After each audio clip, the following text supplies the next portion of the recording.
Chad Prather rose to internet fandom as the man who's unapologetically Southern. Keith Oakes is a published author who failed his way to success. Together, they tackle today's headlines in a way only a Southern Spitfire and a millennial mogul can. Take off your sport coat, grab a beer, and enjoy the conversation. This is Second Shot with Chad Prather and Keith Oakes. Man, do we have a treat for everybody today, because they thankfully do not have to listen to Chad Prather. I love you, Chad. Just kidding. No, you get to listen to me a little bit more, unfortunately for you all. We got producer Zach in the house, and we also have our guest co-host this week, who I'm super excited to have on, which is Jasmine Brand. How are you, Jasmine? I'm doing great. Thanks for having me on.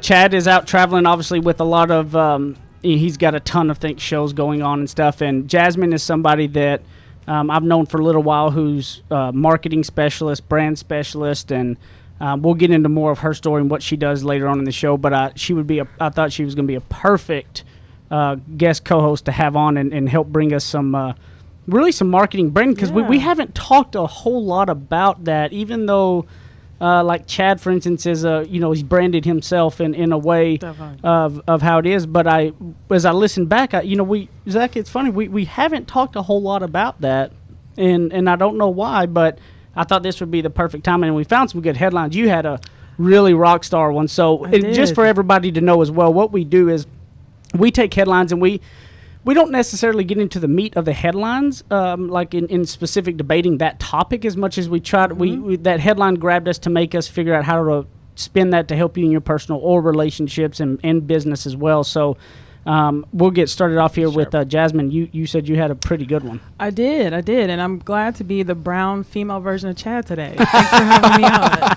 I like that hashtag brown female version of Chad. Yeah. So this isn't a political headline. It is and it isn't. Louise Linton, the wife of Treasury Secretary Steve Mnuchin, posted a cringeworthy Instagram post yesterday, followed by a public reply that was basically her bragging about all her designer clothes and basically was kind of a mean post. And although she's deleted the post now, people are still up in arms about it, and it kind of brings up the point about what to post on social, even if it's not you directly. And when is a mean post? Was it a mean post because of what she said, or just because she was bragging that she had some really nice things? It was her reply back to one of her comments. It was about, she kind of basically said, we pay more in taxes than you, so we're kind of allowed to post like this. Gotcha. So it was a mean girl post. It was a very passive-aggressive response. Yeah, I went and looked at it. I was like, that's pretty, I mean, not necessarily mean, but mean girl, like you just said. Yeah. It was because then she made comments which told you that she went back to the girl's profile and looked her up. Because she said your kids are cute and you're cute, and cute in that didn't mean cute. That's like in the South. Bless your heart. That's right. Yes, she was like, you have a cute life. And exactly. That's very condescending. Hashtag cute life. But let me ask you this. I guess so. The original post, because she had like hashtag Louis Vuitton, hashtag all that, and all these nice things. Now, is it different though if you, Jasmine Brand, posted your Louis Vuitton and said hashtag Louis Vuitton or something? Does that conversation doesn't happen? Does it? You know what it is? It's not about posting Louis Vuitton, because I think But isn't that what started it? It was, and it was her. It was basically kind of a egregious display of wealth, especially in this time now when she's in the public eye. Her husband is the Secretary of Treasury. That's what I was getting at. It mattered because of the brand and what they were doing. Like if you're a public sector in the commercial world, you're in business to make money and to not, you're not getting paid by tax dollars, correct? Right. So there would be no backlash for you to say hashtag Louis Vuitton. Nobody would be saying, oh, you're flaunting it. But when you're the wife of the Secretary of State and you're getting paid by tax dollars, and you're flaunting all of that, is a big difference. It is, but you know what? It leads us to think, though, that it's not just about, if you're in politics or you're CEO or famous. It's really anyone now. If you're in a high public position and anyone in your circle of trust, I call it, you really need to be aware and mindful of what you post. So it's not just that the Secretary of Treasury's wife. It's actually we also have to be mindful, too. You're talking about mindful of your posting as well, but, what about that old adage? What is your belief on... they say sometimes those salespeople, like if you're a really good salesperson, show up like you're broke so they don't think they're making a lot of money on you. But then you got the other side of the house that says you need to show up looking really sharp and good, because people only want to do business with people they know are successful. Isn't that that's kind of a tough line, don't you think? It's true, but we can look at kind of Kim Kardashian, which is, people love and hate her, but that's what her brand is. It's about wealth. It's about her kind of display. So I think it depends on how you position yourself. If you position yourself from the get-go as I love luxury things, I love fashion, then people aren't going to be so hesitant to criticize you for it. But she kind of came out the gate. She just married him too, so that's a whole other thing. They just got married in June, and she's 36, he's 50-ish. So I think that's also some immaturity there too. So it's just about positioning, but it's also about how you kind of brand yourself too. Do you think that in today's world, especially, everything's in the internet, and always telling people, Googling your own name is very important, because not only obviously what's out there about you, which I hope you would know, is that number two, a lot of people your same names, and you have to, anything you post can and will come back on you. I had you at my kickoff meeting as a guest speaker a couple years back, and it was right before the election, and I had Jasmine come, and I wanted Jasmine to be talking about the presence on social media that just know the consequences, right? Like if you love Donald Trump and you're posting about him and you meet with a client and that client loves Hillary Clinton and they Google you when you leave and find a post about Donald Trump, they're probably not going to do business with you. Right. So as long as you know that and are aware that the consequence of losing business over it, is that worth it? Well, I think it's, as we talked about a couple of years, and I'm still preaching Profersonal lifestyle, right? I love that. Explain that. I love this. So a lot of times people say you need to have a personal brand, you need to have a professional. We no longer live in that world when you can separate the two. We just don't, because of social media. So I live my life, and I tell my clients to live their lives professionally, meaning my personal life and my professional life at any time could see what I'm posting. If I live a life like that and I do business like that, I can't offend either one. Meaning my personal people won't say, Jasmine, you're being stuffy, you're bragging all the time about your business. But then my clients won't say, oh my gosh, she had a cocktail in her hand, what's she doing? Yeah. Right? So Profersonal means living life as you do, but just keeping mindful that there's people on both sides of your world that could see what you post. Well, and then the reality of today is you can't separate. Like, That's right. Like back in the day when Facebook kind of really started hitting the whole this whole kind of people being made famous with social media and things, they could have a private Facebook page for their friends, and then they had like this public page. Well, nowadays that's really out the window, because we really don't know the privacy laws that Facebook lets you have, exactly right? And it's companies too. Companies need to be Profersonal. Sometimes it's all professional and they're all promoting, and not letting the personal side and the fun side of the company come out, versus the other side too. We've got companies, it's all fun, company culture, but not really talking about what they do in their services. So how do you know that line? Like if you're somebody out there right now, if we got some of our listeners that are either have a small business or that they're trying to, or let's just say they're trying to move up in their company as a whole as just an employee, what is that line of getting outside the box to do something a little different and crossing over the line of what is accepted and not? I think you have to look at who pays you. So the person that pays me are the clients that I work with. And so would my clients be okay with me posting something about Donald Trump? Some might and some may not, so therefore I choose not to post because you don't know. Right, but if I'm out having a beer, I definitely have vocal viewpoints, so it's offline. And if you're an employee, your boss, would you be okay with your boss seeing you drink cocktails or talk about a girl or anything like that? Yeah, and I think in today's it's even more, it's something that, and you've also got to get into that arena. If you're have the small business been around forever and you're trying to avoid the social media, that's right. Or those people that I feel like not being on social media nowadays is like the no credit is bad credit thing. That's right. That everybody everybody listening to it, you could be the one sitting here going, you're wrong, I don't have to be on that crap. But you tell me the last time you met to do business with somebody and you didn't Google their name when they left to figure out more about them, right? That's right. So there's a lot. If there ain't nothing about you on there, I'm going, who is this? Where are they hiding? 90-year-olds making millions of dollars with social. So for that very reason, you need to be on there. I love it. That's what I love. Profersonal. That's right. I love the Profersonal thing. Isn't that a good thing, Zach? That's you like not bad. Yeah, I'm gonna have to coin that. Yeah, well, I'll tell you this. Wait till we have this second headline. I'm sure this is going to be a very exciting one. So thank you, and we'll be back for the second segment of Second Shot.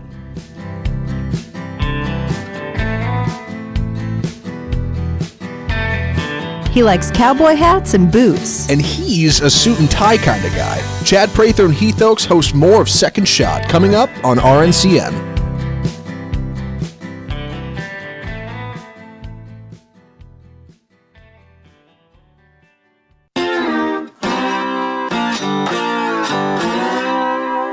Ready, aim, fire. Second Shot is back for another round on the Real News Communications Network. All right.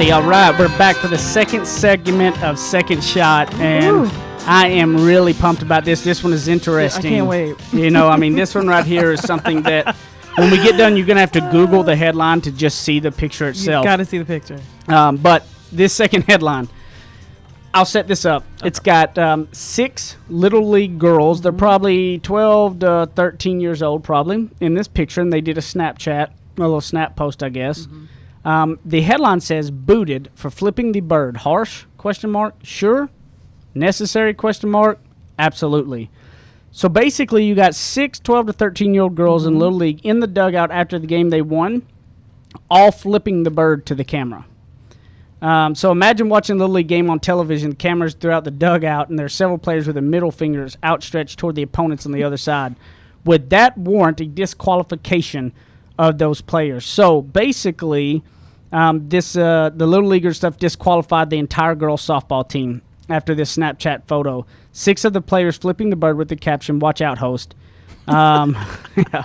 Watch out. And how old are they? They're 12. They look 12 or 13 years old, like a maybe. Girl gang. Wow. Yeah, and so they were in the 2017 Junior League Softball World Series. These team was in the deal for the World Series, and now the whole team disqualified. Even though the 6 other girls that are on the team weren't in the picture, but the whole team's disqualified. And so it's saying, is this harsh? Is this necessary? And there's a lot of stuff, and then it goes back to one of the deals says there's also a lesson here that social media impact lasts even if the snap doesn't. The players on that team will probably be much more careful in the future. When their college application or job is on the line instead of Little League game, we are now in a world where Harvard has rescinded acceptances for social media behavior and Penn State dropped a football prospect for his online presence. Do you think that was too harsh or necessary? Nope, I think it was necessary. I think it's exactly as the headline read. You can lose a job, you lose friends, you can lose relationships. And talking about personal branding, all people have is what you put out there. And social media, even if you delete it, it lasts forever. It really does. And so, first of all, it's poor sportsmanship. The girls, that's just poor sportsmanship. And so I think just from make an example, they had to do it because now you're setting the tone that it's okay to actually behave that way. But also, more importantly, these young ladies, where they are in the position of kind of heading to the big championships, are kind of leadership roles. So therefore, you have to act like a leader. You have got other people looking at you. So I don't think it was too harsh. What about the other girls that are not in the photo that their chances are lost because of it? I think it proves a point that, as a team, it's team effort, right? Yep. So when you win something, you all win together. When you lose, you also lose together too. So I think it also gives them a great example too. You better not do this as well. Right. You can't play a baseball game with 6 girls. Yeah. It's unfortunate. I wish there were other girls to play in their place, but what are you going to do? And the other girls might have done it too. You don't know if they were all together. That's true. I'll tell you this. It makes me so happy to hear the outcome of it.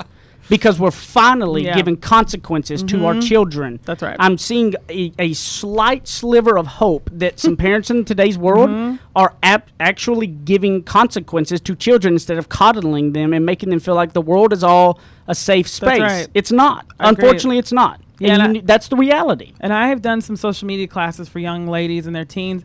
Some of the things that they tweet, I'm even embarrassed by it. I didn't even think like that at 12. So you really do need to start early with, this is the impact of social media. This is what happens when you tweet or when you post something, and these are the repercussions. So you can't start too early now, which is, you see 6-year-olds with smartphones now. So you can't start too early teaching this lesson.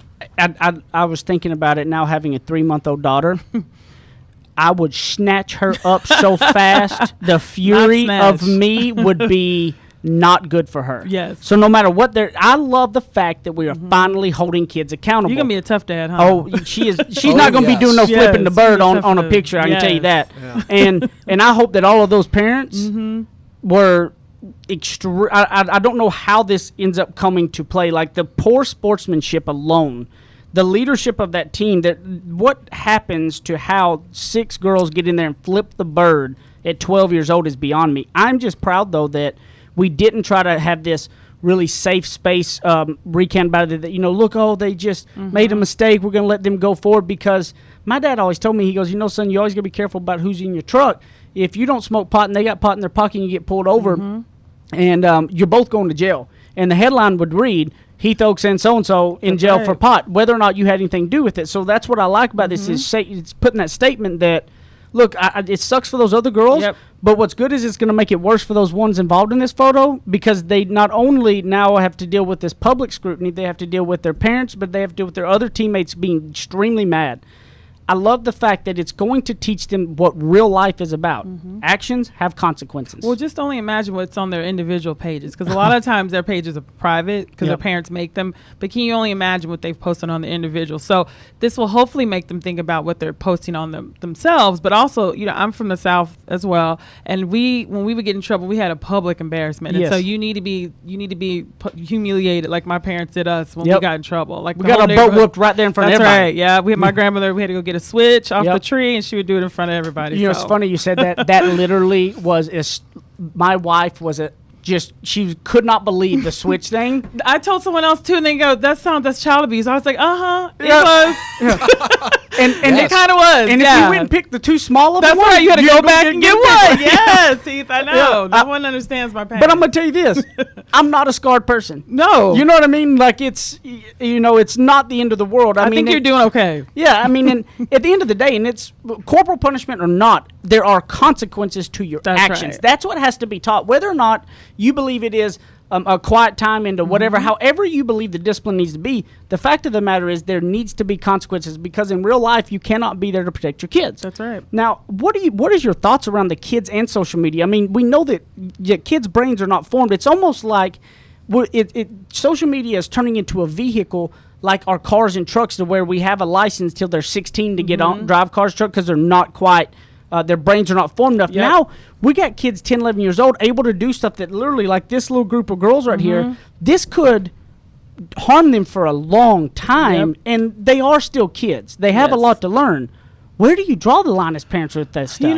What do you do? Because this a communication channel, has good things and bad things, right? It's just like driving a car. So, I mean, just as this is a negative, they can also do some amazing. That's the amazing part about social media. Yes, you can kind of screw up today, but tomorrow they can also kind of regroup. That's what social media allows you to do. So you can kind of control it and make it go the direction you want. So now they really need to be really, really targeted on what they post now. But parents, you can't control it. It's a communication channel like phone and email. So if you control it, they're going to do it anyway. So this is about monitoring it and making sure you communicate with them that, what you post lasts forever. Well, you know what excites me about it I want to give this little league, the softball term, y'all, huge congrats. I mean, because this throws a big wrench into everything. This makes it uneasy for a lot of people. There's a lot of people who poured a lot into it, that this was not an easy decision, but yet it was the right decision that needed to be made. And I'm glad to see that we have more consequences coming into it. And I think that as a parent, I'm going to be trying to figure out this whole social media stuff with my kid as she gets older as well. And it's a tough one to really kind of walk that line on. It is. Profersonal. Even when they're 12 kids, years old. And yes, this was necessary. And you should have been booted for flipping the bird. I'm sorry for the other girls on the team, but next time you'll pick your team a little bit different. I can promise you that. So we'll be back for the third segment of Second Shot.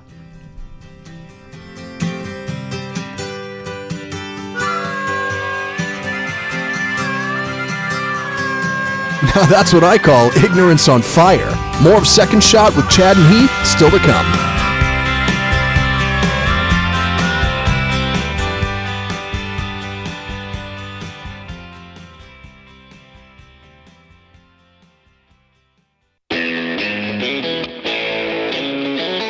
Kick off your boots or suit up. The choice is yours. Welcome back to Second Shot with Chad and Heath on RNCN. Alrighty, welcome back to the third segment. Today we're going to do a little bit different because I want you to get to know more about our co-host, and she has an extreme amount of knowledge to give us on branding, and I think that everybody listening to this podcast needs to know more about branding, and I guarantee they all have questions. But a little bit on Jasmine is that she's the president of the Darby James Agency and a digital publisher, branding, marketing. She comes from a big marketing background. She's extremely well connected into the city of Dallas. Almost everything going on in the city of Dallas, I feel like Jasmine has some part of, and she's been gracious enough to have me on some of the stuff that she's done. And I'm going to let her give some of the things that she really publishes out that you may want to go follow and click on. But also recently, just not too long ago, you were named CEO for Launch DFW, which is huge. It is. So maybe tell our listeners a little bit more about you, kind of more in depth than what I just did. Yeah, sure. So I worked a corporate job and was laid off about actually it'd be 10 years this year, which is nuts. But I did marketing and branding then for a large insurance company. Was laid off. I call it laid off. Some people say fired. That's whoever your perspective. Whatever you choose. Sure. But I didn't know I was going to start a business, but both my parents have companies, are entrepreneurs in some way, so it's always kind of been in our blood. And so I started an agency kind of small, and it's kind of grown over the last decade. But it was first started off with just basic marketing, strategic marketing events, and I realized there was a need for people from branding. Personal branding got big around 4 or 5 years ago, so I started helping people kind of how they want to craft their messaging, how they want people to perceive them, and then I had companies started reaching out, and I realized people and companies are the same thing. We all have a message. We all are worried about how people perceive us, and we all want to sell something or connect in some way. Don't you think that there's also a massive disconnect there's a way to being in the sales world, right? I've done a lot of investigating myself with this, is that there's a lot of ways to use social media for finding business leads and all of these things. And I feel like there's a lot of companies and people that are way behind on that. For sure. I think it's fear, as with most things. You see people talking about social media, you think people are just taking pictures of their food or out social, and it really is another communications channel. It's kind of how I tell clients, right? You've got email, which I still love email as a big source of kind of connecting people, but it's just another channel, and you don't have to be on every platform. I mean, some people are. That takes a lot of work and a lot of creativity, because you've got to have a different message and a different strategy for each channel. But if you can't be on every channel, just pick one and do it great. So it's one of those that would you suggest that people out there that it's not a just throw everything out there. Find what really makes sense the most to you, whether it's Facebook, Instagram, Twitter. And it took me a while to figure out what I would use all of those for. Yep. And then whenever I kind of did, there's some that I do more on than others. But what are your clients like? If we got people listening, what is it? What are types of clients of yours? Who do you work with the most, or are they just single people? Are they companies? And kind of give us examples of what you do with them. It's really kind of been all over the place. I mean, I've had individual CEOs that are coming from one industry that want to brand themselves, because I had one, she was a performing artist, and now she's the head of a nonprofit. So kind of crafting her to kind of be taken a little bit more serious. And that was branding of her images, even the profile names that she's got, her profile descriptions on her social channels.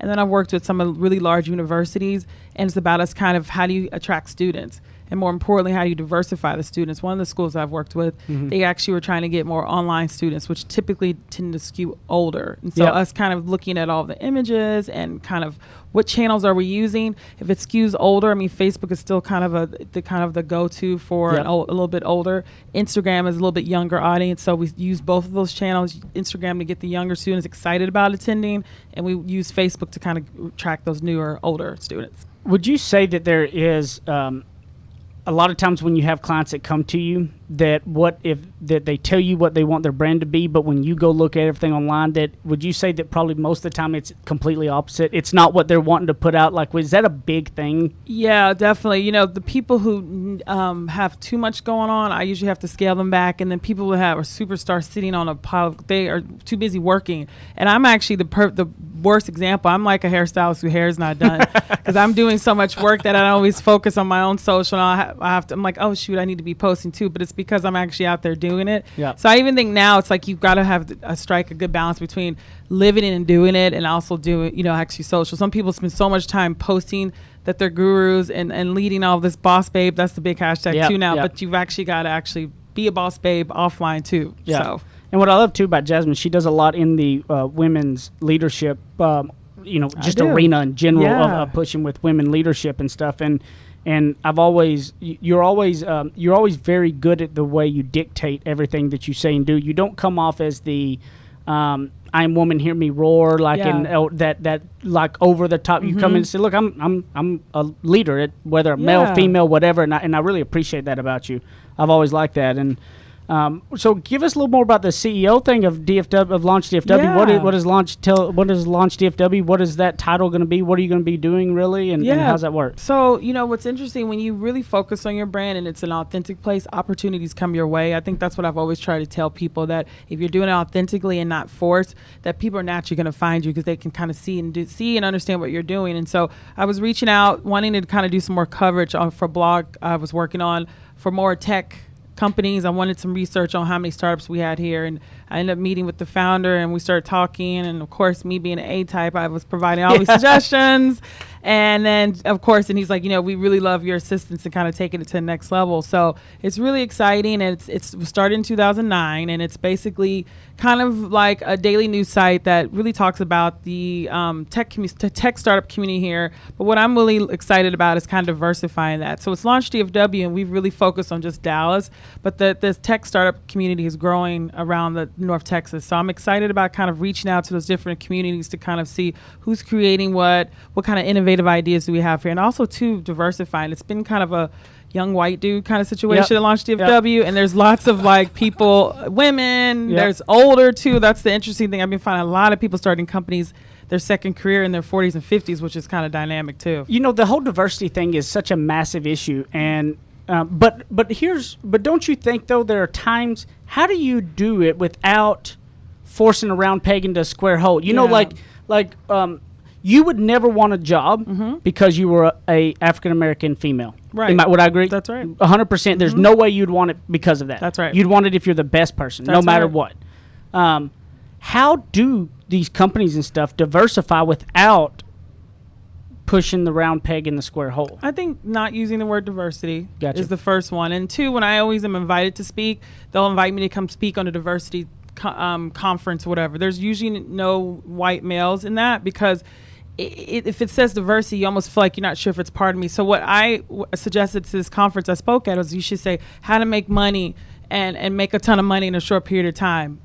That's going to get people there, and then you've got the whole audience there, as opposed to making it about diversity. Because it's like going to church sometimes when it's like, I got it. Yeah, no cussing. I get it. You need a break from it. So making the discussion more broad, and then just incorporating it with everything, that not making it separate. That's kind of been what's been successful for me. Somebody that has a small business or trying to be the next Chad Prather or something, for instance, right? He just started putting content out there, what he did, and it just went crazy for him. What are the couple no-nos and the couple you need to be doing? What if they're just the short? I know it's obviously much broader, but if somebody's thinking they know they got to make that move into branding themselves, do you have those main points of doing it and not doing it? Yeah, so a big one is not looking at likes. I actually was just talking to a friend of mine, and he's just started this brand, and he's checking his Instagram every second for likes. And to me, it's that whole, if you build it, they will come. Yep. So you've got to build it like you've got 50,000 followers when you only have 5. So focus on good quality content, and they will come. You can't look at the likes. That's when you will get trapped. Building content, I think, is That's key. right. And consistently. Bring value. That's right. Every day, post something. Got to post something of quality. The other piece too is to be targeted, right? So you don't need to be everything to everyone, right? Yeah. So kind of be like, who would I like to hang out with? Who would I like to read my stuff? And start off with that first. I think that's a good strategy. Gotcha. I love it. I love all this information. Jasmine, tell our listeners where they can find you. Tell us where your companies are, the things that your digital publications you got, they can go look up. Yeah. Tell us all about it. So Launch DFW, you can go to launchdfw.com, and that's a daily news site. We're looking for startups to feature and profile would be great. My agency is thinkdarbyjames.com. You can find out all the work we're doing and also connect with me there as well. Thank you so much. And Heath Oaks, you can look me up at Heath Oaks, Ignorance on Fire, and secondshotcast@gmail.com. Any questions, comments, or anything that you've got about the episode, and we'll answer your questions on the next episode. Again, thank you so much. Thank you, Jasmine, for coming. I appreciate it. Had a great time. Y'all have a good one. Until the next time, a second shot.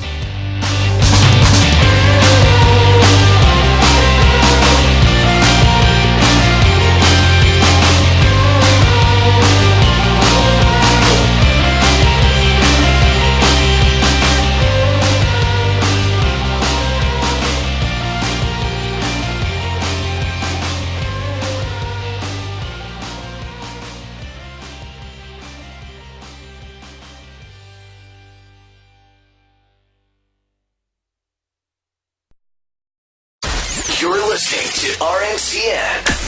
the digital destination for premium talk radio.